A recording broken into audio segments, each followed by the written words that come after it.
toutes et à tous, c'est Ilyes. On se retrouve aujourd'hui pour une nouvelle vidéo. On va parler du combat de Nassourdine Imavov qui va affronter Roman Dolidze. Ça se passe en combat principal de l'UFC 85, de l'UFC Vegas 85 pour être précis. C'est déjà le 8e combat dans l'organisation pour Nassourdine qui cette fois-ci va affronter l'un des meilleurs poids moyens de la planète et en cas de victoire, c'est sûr et certain, il intégrera le top 10 de cette division très ouverte. Pour en parler, on accueille comme d'habitude Movsar Ibragimov qui a un énorme parcours amateur à son actif, plusieurs médailles de bronze et d'or aux IMAF, que ce soit dans les championnats d'Europe ou championnats du monde, et qui va faire bientôt ses débuts en professionnel. Comment est-ce que tu vas, Movsar?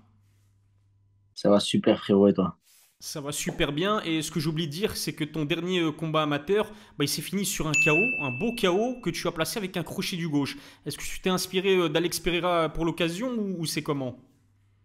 Vite fait, j'ai regardé un peu, je me dis, bon, tu sais quoi, il a des trucs pas mal, j'ai pris, hop, pa, crochet gauche, terminado. Mais t'inquiète, bientôt les gens ils vont s'inspirer de moi.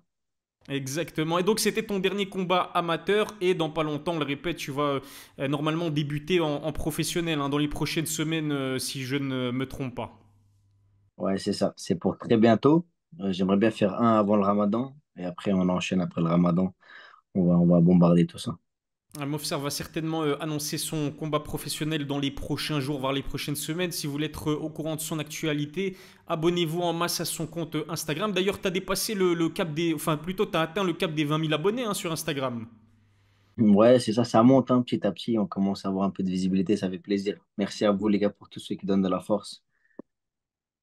Cœur sur vous. Et donc, abonnez-vous au compte Instagram de Mofsar. Je mettrai le lien dans la description si ça n'est pas encore fait. Il est temps de rejoindre le train et de grimper dans le train de Mofsar Ibragimov. Mofsar, on va parler de Nassourdine Imavov. 27 ans, franco-dagestanais, 12 victoires pour 4 défaites à son actif. Il affronte Roman Dolidze qui sera à mon avis le plus grand défi de sa carrière. En tout cas pour l'instant c'est certainement le combattant, l'adversaire le plus prestigieux de sa jeune carrière. Roman il a 35 ans, il est géorgien, 12 victoires également comme Nassourdine mais seulement 2 défaites. Est-ce que ce combat principal de l'UFC Vegas 85, ça te hype? Franchement, ça me hype bien parce que il a une belle histoire, Nassourdine, et il prend quelqu'un qui a quand même fait des KO, qui a beaucoup de finish, etc. Nassourdine, je dis une belle histoire parce que euh, il a, il a perdu contre Sean Strickland qui est devenu champion après. Il a, il a affronté Chris Curtis que je pensais allait être un combat très difficile et il a vraiment bien géré ça. Donc il est dans une situation qui m'intrigue beaucoup où je le vois un peu prendre une place de prospect. Alors j'ai hâte de voir ce que ça donne et il y a eu beaucoup de changements de son côté aussi dont on va parler là prochainement. Donc je suis hypé et j'ai hâte de voir ça. Ouais, pareil, pareil pour moi. Et comme tu le sais, c'est pas un secret, je pense que je l'ai déjà dit, hein, c'est pas la première fois qu'on analyse un combat de Nassourdine. Mais au-delà du sportif, moi, humainement, c'est quelqu'un que j'apprécie énormément, Nassourdine. C'est quelqu'un qui est humble, respectueux, gentil. T'as même pas l'impression que c'est un combattant du top UFC parce qu'il est il est numéro 11 dans la catégorie des poids moyens UFC, Nassourdine. Donc pour l'avoir rencontré quelques fois, avoir discuté avec lui, l'avoir interviewé, c'est vraiment quelqu'un que j'apprécie humainement. D'ailleurs, je sais pas si t'as vu le film de RMC Sport concernant Nassourdine, mais il est, comment dirais-je, il est engagé dans cette carrière-là avec ses frères. Il y a l'un de ses frères, je ne sais pas si c'est son grand frère ou son petit frère, non, je crois que c'est son grand frère qui a carrément renoncé à participer à l'UFC Paris, le premier là qui s'est fait en septembre 2022, pour pas, comment dirais-je, pour pas entraver avec la préparation de Nassourdine qui lui aussi combattait lors de cette UFC Paris. Enfin bref, c'était juste une petite parenthèse pour dire que humainement c'est un bon gars en fait Nassourdine.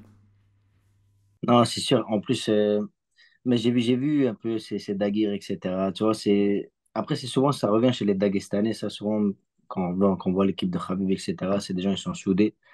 Et voilà, c'est beau à voir. Et surtout, ça, c'est la France. Tu vois, ça, ils nous représentent. Donc, moi, j'ai hâte de voir ce que ça va donner. J'espère le voir performer.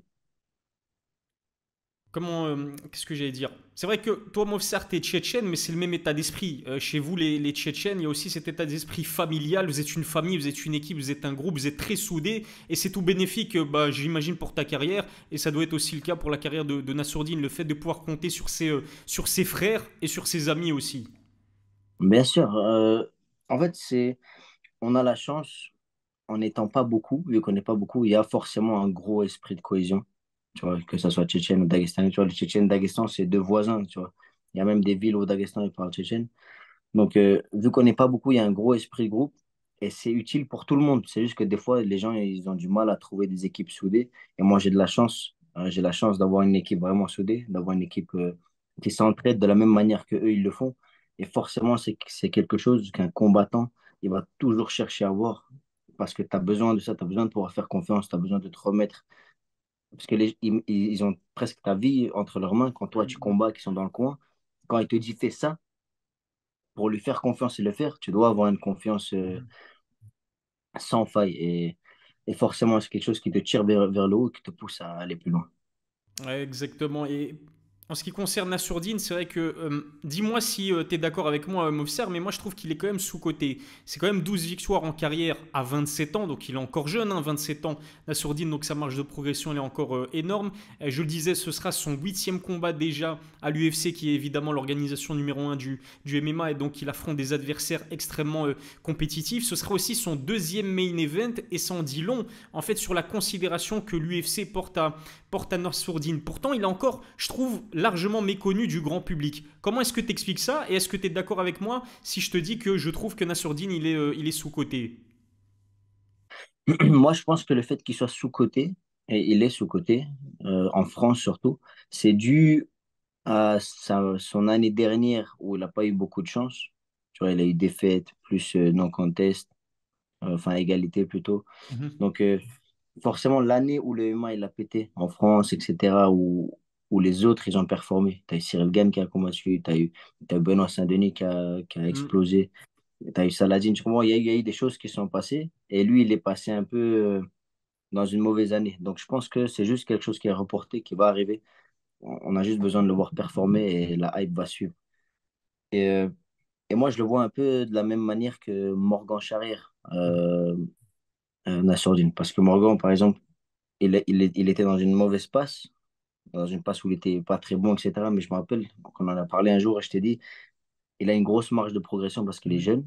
Et pouf, il est passé à US Metro, il a commencé à allumer la qualité de l'entraînement, etc. Donc, je pense que Nassourdine peut faire la même chose. Et comme on va en parler, je suppose, il a changé de team et je pense que c'était la bonne décision. Ouais, exactement, on va en parler. Et puis, je rebondis aussi sur ce que tu as dit. Et donc, tu es d'accord avec moi si je te dis que Nassourdine est sous-coté. Je pense aussi qu'au-delà de ça, de l'aspect sportif, et effectivement, on va aussi parler de son année 2023, mais c'est quelqu'un qui est très humble, très discret, pas trop sur les réseaux sociaux. Et ça aussi, ça va changer parce que je pense même que son équipe de communication a changé. Ils vont apporter peut-être des choses un petit peu plus fraîches à sa communication, justement. Mais ça, c'est quelque chose qui est important aujourd'hui, à l'époque dans laquelle on vit. Faut que tu parles, faut que tu te mettes en avant un minimum sur les réseaux sociaux si tu as envie d'être sur le devant de la scène. Et pour l'instant, c'est peut-être l'un des seuls reproches qu'on peut faire à Nassourdine. Bon, après, c'est chacun sa personnalité. Si ça correspond pas à sa personnalité, il va pas se créer un personnage comme l'a fait Colby Covington pour se vendre. Qu'est-ce que tu en penses? Moi, je suis totalement d'accord. Je pense que le plus important, c'est toujours de rester soi-même Mhm. parce que celui qui porte un masque, il est voué un jour à faire tomber le masque. Tu vois. Mhm. Un jour la vérité te rattrape. Donc, je pense qu'il faut pas jouer un personnage. Je pense qu'il faut être soi-même. Et tu peux toujours attirer un public qui va aimer la manière dont tu es. Tu vois. Et je pense que ce qui est bien, hein, c'est qu'en France, actuellement, comme il n'y a pas beaucoup de combattants à l'UFC, etc., les performances, elles peuvent parler pour toi. Mhm. Donc, il va à la guerre, il fait des performances, il gagne des trucs. Le public, il va suivre. Et il t'a pas besoin de te forcer parce que si tu te forces à jouer un personnage, les gens ils le voient, les gens ils le sentent et ils n'arrivent pas à s'attacher à toi. Tu regardes Benoît Saint-Denis, moi je trouve que c'est pas trop du trash talk, tu vois. Mhm. Il a call out de Cine, il fait ses petits trucs, il est juste un peu fou dans sa tête. Et tu vois, tu as un public qui le suit. Et moi je pense qu'il peut faire ça de la même manière, juste il faut Mhm. performer. T'as totalement raison. C'est vrai que Benoît Saint-Denis, bah, comme Nassourdine et comme tous les combattants de très haut niveau, ils ont une confiance extrême en eux et en leurs capacités. Bah, si t'as pas confiance en toi, tu pourras jamais arriver à un haut niveau, et surtout dans les sports de combat. Mais c'est vrai que Benoît, c'est pas un Conor McGregor, c'est pas un Cédric Doumbé. Il n'y a pas trash talk tout le monde à longueur de journée. Pas très très actif non plus sur les réseaux sociaux, mais comme tu l'as dit, ses performances parlent pour lui. Donc si Nassourdine, imaginons, il met un gros KO par exemple à Roman Dolidze, ça pourrait pourrait être bénéfique à sa hype. On va parler de son année 2023, comme tu en as, enfin, tu as déjà commencé un petit peu à en toucher un mot. Il commence l'année. Au début, c'était positif parce qu'il prend un combat principal pour la première fois de sa carrière à l'UFC. En plus de cela, c'était pour le premier UFC de l'année, si je me souviens bien. À la base, ça devait être contre Gastelum, puis finalement, c'est contre Sean Strickland. Il perd à la décision unanime. Ensuite, il affronte Chris Curtis, qui en plus de cela est le coéquipier de Sean Strickland. Il fait une masterclass, il domine largement Chris Curtis. Malheureusement pour Nassourdine, le combat est arrêté après un coup de tête accidentel. Et du coup, c'est bien un no contest et pas une égalité Movsar. Et puis, il devait affronter à l'UFC 294 Abu Dhabi Ikram Aliskerov. Le combat ne se fait pas parce que Nassourdine a des soucis au niveau de son passeport. 2023, c'était une année, j'ai pas envie de dire cauchemardesque, mais une année compliquée en tout cas pour lui. Ouais, c'est ça. Donc, comme je t'ai dit, année compliquée, mais quand tu regardes, quand tu fais un peu de la rétrospection, tu regardes un peu comment les choses ont évolué, tu vois qu'il a perdu une décision contre Sean Strickland, qui est devenu champion après, en battant Adesanya, un des meilleurs strikers de l'histoire de l'UFC. Donc, tu dis en vérité, parce qu'à l'époque, Sean Strickland, il était inconnu du bataille. Ouais. Après, il a pris une grosse hype et on s'est dit, ah ouais, en vérité, il est chaud. Mhm. Donc, ça donne du recul un peu sur la défaite, sur cette défaite-là. Puis Chris Curtis qui venait, je ne me rappelle plus c'était contre qui, mais il venait de faire une grosse guerre, de gagner un Mhm. gros combat. Je pense que c'était contre Gastelum, mais je n'ai pas envie de dire de bêtises. Et Nassourdine, il était en train de lui mettre sa raclée. Mhm. Malheureusement, ça a fini en no contest.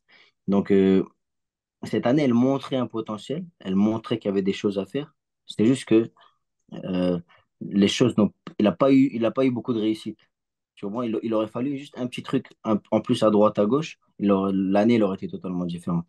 Donc, je pense que il y a la lumière au bout du tunnel qui arrive. Et la lumière, c'est cette année. Donc, je pense que la Sourdine, il peut briller fort cette année. Ouais, exactement. En fait, il a affronté Joaquin Buckley et Chris Curtis. Il a perdu à la décision, mais je me souviens. Ah non, non, attends. Il a affronté Kelvin Gastelum plutôt avant Nassourdine Imavov. Il a perdu à la décision, mais je me souviens que Chris Curtis avait contesté cette défaite. Et avant, il a battu Joaquin Buckley. Joaquin Buckley, d'ailleurs, que Nassourdine a battu aussi. C'est ça, je voulais parler du combat de Gastelum. Et il Mhm. avait fait un combat de fou malade. Ouais. Et c'est pour Ouais. ça que je m'étais dit, ah ouais, ça va être chaud. Mhm. Ça va être chaud pour Nassour. Donc, voilà, c'est bon.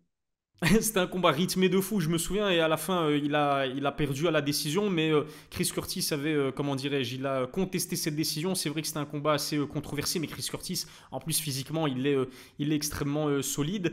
Euh, Maintenant qu'on parle de Kelvin Gastelum, Nassourdine, il devait l'affronter justement à la place de Sean Strickland, mais Kelvin Gastelum, il a eu quoi encore? Je crois que c'était infection staphylocoque. Il annule le combat, donc là je te parle du premier combat de Nassourdine en 2023. Au final, ça se fait contre Sean Strickland. Faut relativiser et tu as totalement raison.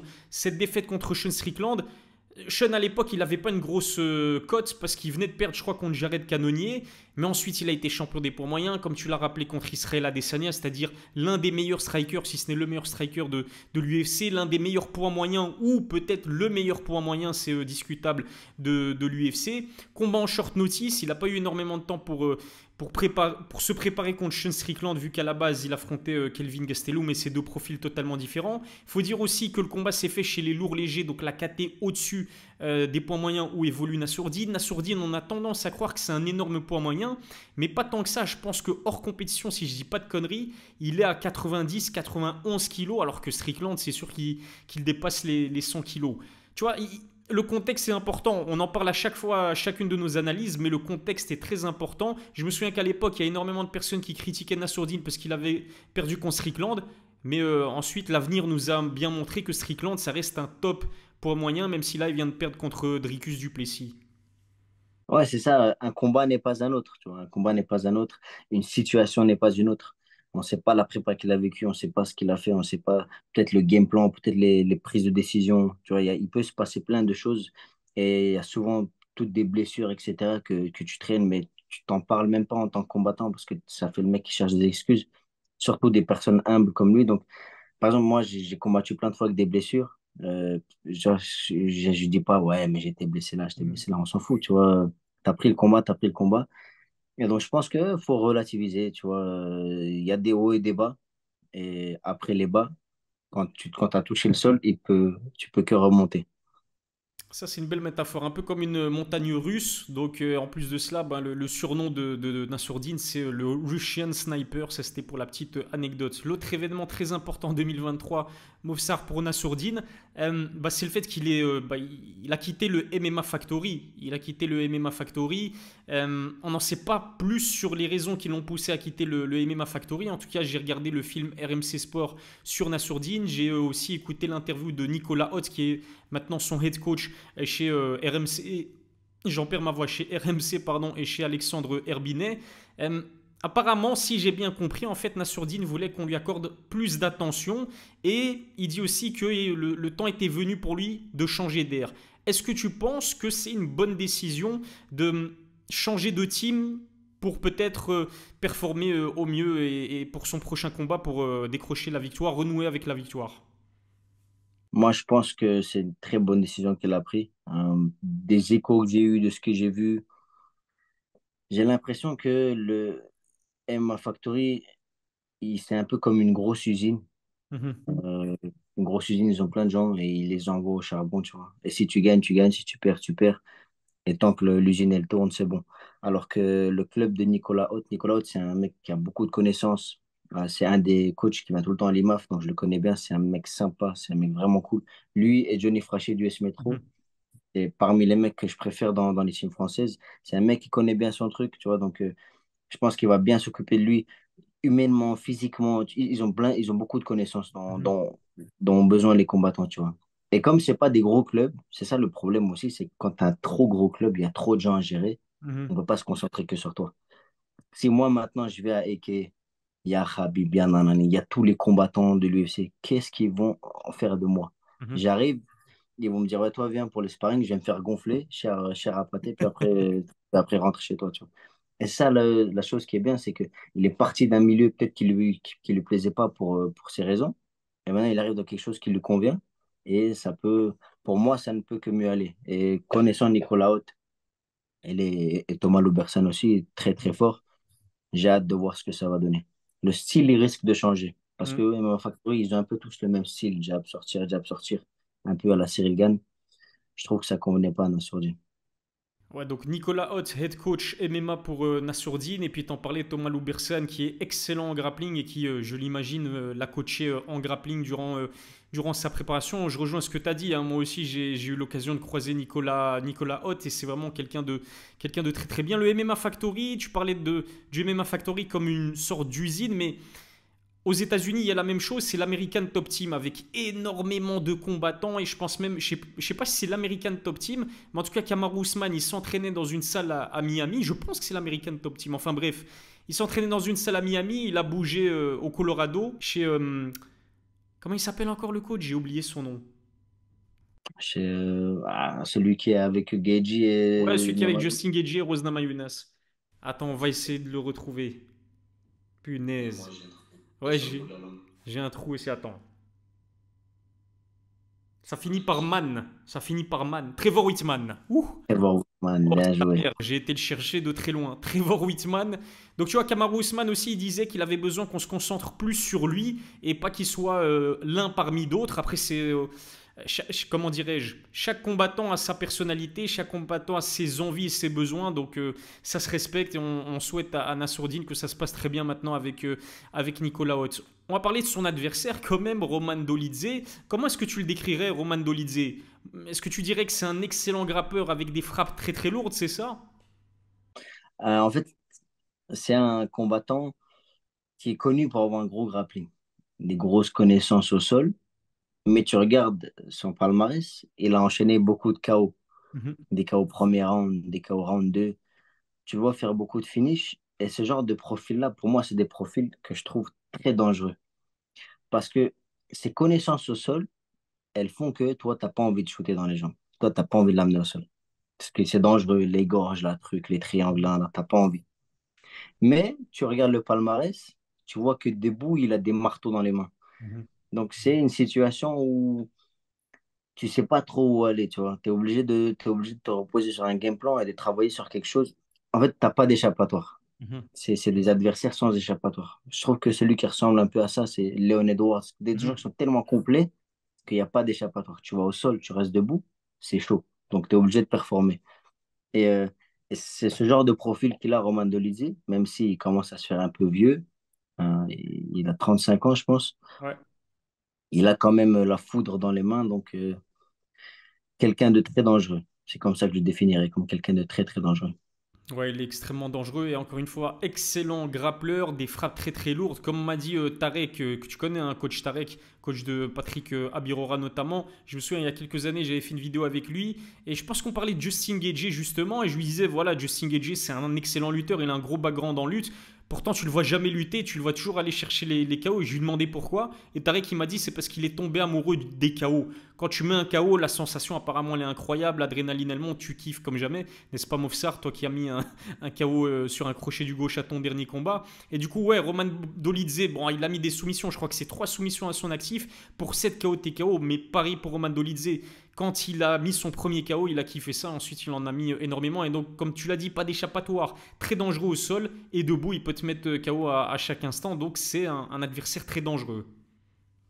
Ouais, c'est ça. Et c'est vrai que tu tombes amoureux du chaos. C'est une sensation bien plus satisfaisante que la soumission parce que tu éteins la lumière chez quelqu'un. Hmm. Mais il y a pas que ce côté-là, il y a le côté satisfaisant. Mais je pense que ce qui motive aussi beaucoup les combattants, c'est les chaos, ça ramène de la visibilité. Les gens, ils Ouais. veulent voir des chaos. Les gens, ils veulent pas voir des soumissions, ils veulent pas voir du grand dépend, ils veulent pas voir de la lutte. Ils veulent voir des chaos. Et moi, je comprends. Moi aussi, quand je regarde, je veux voir des chaos. Je veux pas voir des échanges, des trucs, boum, Hmm. boum, ça se lève, pouf, chaos. C'est ça qu'on veut voir. Et comme disait Yoel Romero, people pay, the people pay. Les gens, ils payent Ouais. et ils veulent voir du show. Et nous, on doit délivrer le show. Donc, faut mettre des chaos. Attention, il y a des puristes qui vont nous dire qu'ils aiment bien le cage control. Non, cage control, c'est top, vas-y, y a pas de problème. Moi, je veux pas de KO. Non, je pense que là, on sera tous d'accord, c'est unanime. Évidemment, quand t'as des KO et que c'est spectaculaire, t'as un gros niveau de striking, c'est quand même plus divertissant, personnellement, je suis d'accord avec toi, que si t'as, je sais pas moi, une démonstration au sol. C'est notre avis personnel. Si vous n'êtes pas d'accord avec nous, bah dites-le nous dans les commentaires. Qu'est-ce que j'allais dire encore? Oui, pour appuyer le fait que Roman Dolidze c'est un combattant dangereux, faut dire que bah, il compte 10 finishes dans sa carrière. Challenger numéro 8 dans la catégorie des poids moyens. Il y a beaucoup de gens qui disent que c'est un sacré bourbier pour Nassourdine. Est-ce que tu es d'accord ou est-ce que tu vois un vrai chemin vers la victoire pour le franco-dagestanais? En fait, à partir d'un certain niveau, les easy fights, ça n'existe pas, tu vois. Donc, dire que ça va être un combat facile, c'est pas possible. À partir d'un moment donné, pour n'importe qui, même pour les champions les plus dominants, le easy fight, il n'existe pas. Et la preuve, tous les champions dominants, à un moment donné, ils ont perdu ou alors ils ont eu beaucoup de mal. Khabib, c'est le seul qui n'a pas perdu, mais contre Gaethje, il a eu du mal. Contre Dustin, il a eu du mal. Même contre Conor, il a eu du mal dans certains échanges et tout. C'est juste qu'à chaque fois, il reprenait le dessus. Mais avoir un easy fight, c'est impossible. Et fatalement, dans un certain aspect, c'est un bourbier. Pour les choses qu'on vient de dire, il est dangereux tout le temps. Tu n'as pas envie de l'amener au sol. Mais avec sa team, avec le game plan, etc., il y a toujours moyen de trouver le chemin vers la victoire. Et je pense que Nassourdine, qui change de team, qui est un prospect à 27 ans en train de monter, face à Roman Dolidze, qui, à mon avis, il est plus sur la descente, il y a moyen de l'attraper au tournant et de le prendre de vitesse. Juste, il faudra faire attention avec les KO, etc. Et le sol de Nassourdine n'a rien à envier, en tout cas en termes de lutte et de contrôle, à celui de Roman Dolidze, selon moi. Donc ça risque de se passer debout et ça lui met debout. Parce que c'est vrai qu'on n'a pas encore défini le style de Nassourdine. Moi, quand j'ai commencé à connaître Nassourdine, bon, j'entends son nom, Nassourdine Imavov. Je me suis dit, ah, Dagestanais, donc forcément, il va t'amener au sol, il lutte comme pas possible. Mais en fait, lui, c'est pas vraiment ça. Lui, c'est son arme de prédilection, c'est la boxe anglaise. Il a commencé avec la boxe anglaise et plus tard la lutte et le jiu-jitsu brésilien. Je trouve qu'il est très léger sur ses appuis, il est plutôt technique. Donc c'est quand même un style assez divertissant aussi, Nassourdine. Et moi, personnellement, je t'en parlerai quand on va faire notre pronostic dans quelques minutes. Mais je vois vraiment un chemin vers la victoire aussi pour Nassourdine contre un profil comme Roman Dolidze. Ce qui est sûr, c'est que le jeu en vaut la chandelle. Le risque qu'il prend là, bah, il a raison de le prendre parce qu'en cas de victoire, il intègre le top 10 de la catégorie des poids moyens. Et ce qu'il faut dire, c'est que la division là, elle est en plein renouveau. Sean Strickland, il a battu Israël Adesanya qui était qui était l'un enfin, le champion incontesté, je vais y arriver, des moins de 84 kilos. Finalement, c'est plus Sean Strickland qui est champion, c'est Dricus du Plessis. Il y a d'autres personnes qui vont commencer à prendre de l'ampleur, et notamment Khamzat Chimaev, là, qui a fait son retour récemment dans la division des moins de 84 kilos. Nassourdine, il a quand même une place à prendre, on va pas se mentir, dans le top, dans le sommet de cette catégorie assez particulière, on va dire. Ouais, je pense aussi, et je pense que là, c'est le moment de choper l'occasion. Quand les choses bougent, tu vois, Roman Dolizé, hop, hop, tu vas avoir une occasion à un moment donné. Et le travail, la chose importante, c'est de saisir l'occasion quand elle est face à toi. Après une année difficile comme l'année dernière, maintenant, il a une grosse occasion de monter dans le classement, de prendre quelqu'un qui a performé. Donc, c'est le moment de choper sa place dans une catégorie qui bouge beaucoup.